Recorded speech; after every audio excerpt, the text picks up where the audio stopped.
low-income people. It's paid for the new low-income tax credit for the largest increase to low-income seniors in Saskatchewan history and a doubling of the number of seniors that are eligible for that benefit. It's paid for food allowance increases in group homes, historic funding increases for community-based organizations on the front line of poverty and addictions and literacy. It's paid for an increase in shelter rates and employment supplements and training allowances for low-income people. And as for the future, as for our destination, well, we want to see this province continue to grow, so we'll never reach the destination. Our government is going to have to be continually vigilant about these issues.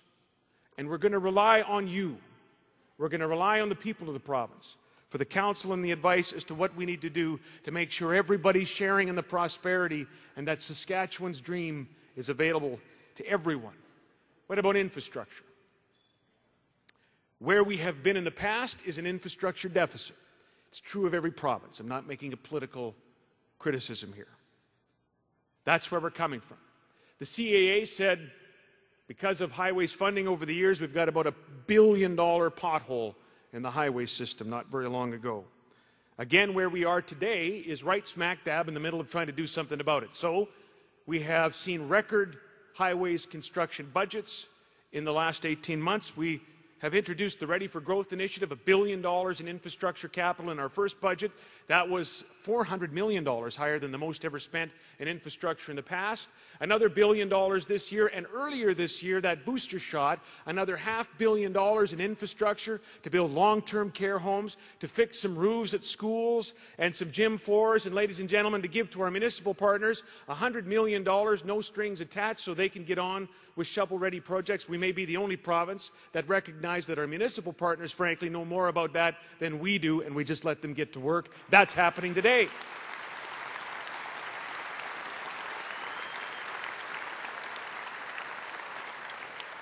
In just the current budget year alone, $204 million in infrastructure projects in the city of Regina.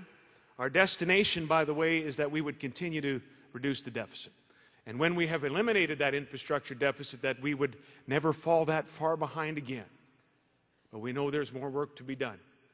We know there's more infrastructure investments to be made. Am I right, Pat? That was probably actually a pretty stupid question. I think Pat will probably remind me of that question a little bit later on. What about the economy?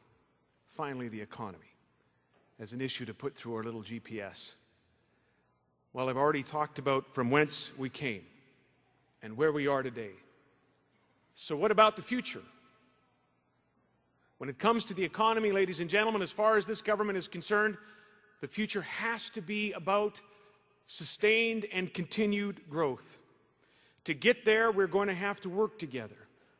First Nation and Métis and non-First Nation, rural and urban and northern Saskatchewan, we're going to have to bring this province together that perhaps in the past has been a little bit divided. We're going to have to recognize as a province that we need to make investments in education in partnership with First Nations and Métis people. We have to engage our First Nations and Métis citizens in the economy even before we seek new citizens from outside our border. And we're going to have to realize, ladies and gentlemen, that the natural resources of our province are in rural Saskatchewan, and they are in northern Saskatchewan. And so the infrastructure investment also has to follow that reality.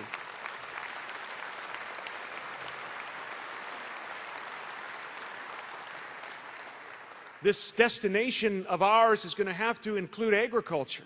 We have half of the arable acres in the country, and as I travel North America, I can tell you that sets back our American friends almost more than some other information I pass on about energy, because they recognize we're, in many of the pulse crops, we supply a third of the world's supply, quarter of the world's mustard seed production, more on that in a moment. And the cattle and the pork industry is vital to this province. If we're going to achieve our destination economically, we're going to have to make sure our policies follow that truth. Our destination is about growth, ladies and gentlemen, and so we're going to need to take a closer look at our personal income tax rates in this province, at our corporate income tax rates in this province, to ensure they are competitive, that we can attract people back to the province. Those of you in business will know that we have more work to do with respect to the education portion of property tax when it comes to being competitive. That's also part of the future. Our economic destination for this province also means we have to continue with an outward vision of the province, a vision beyond our borders.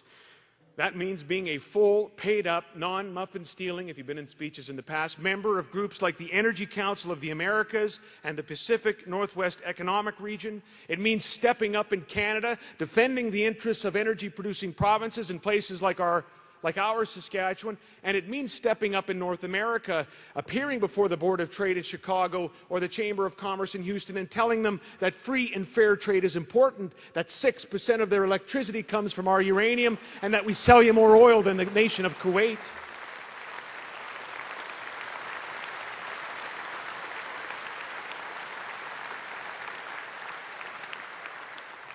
Our destination economically involves a recognition that we need to strategically invest in infrastructure. I believe today that one of the most important infrastructure projects for this century in the province, and specifically in our capital city, is the intermodal project, the Regina Intermodal Project. We're going to be aggressive partners with the City of Regina, with CPR.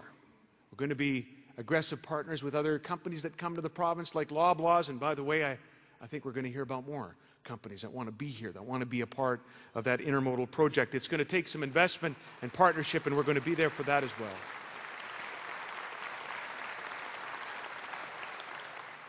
Our economic destination cannot be achieved without fiscal probity, responsibility.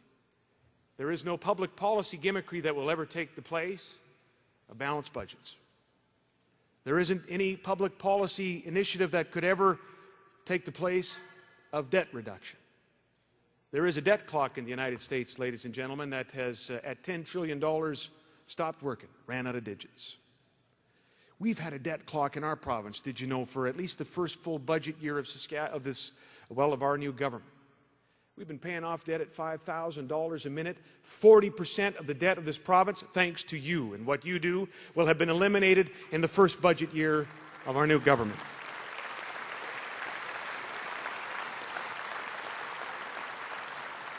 And we have a vision, by the way, that our own debt clock would soon and very soon have just one number on it, a zero. We are closer than anyone could imagine, with just a little bit of good fortune, of paying off the debt of the province of Saskatchewan and benefiting future generations. Our destination for continued growth also means innovation. And we have an innovation agenda spanning life sciences and ag biotech and uranium value added. But for the purpose of this evening, I just want to focus very quickly, if I can, on clean coal technology and on carbon capture and sequestration. It is the vision of our government that for anyone in the world, in the European centers, in any capital in the world, in Helena, Montana, for anyone that's interested in the latest and the greatest and the very best about carbon capture and sequestration technology, about clean coal technology, that they're going to have to either call or email or book a flight to Regina, Saskatchewan, Canada. And we are very close to that. We're going to build on the success of Weyburn and Mydale. I give credit to the previous administration for doing what they did. We'll build on that strength. We'll build on the strength of the University of Regina, the president and her team, of Malcolm Wilson and his team, that has already given us a leg up. It's already turned heads around the world about what we can achieve. The government will be there as a full partner.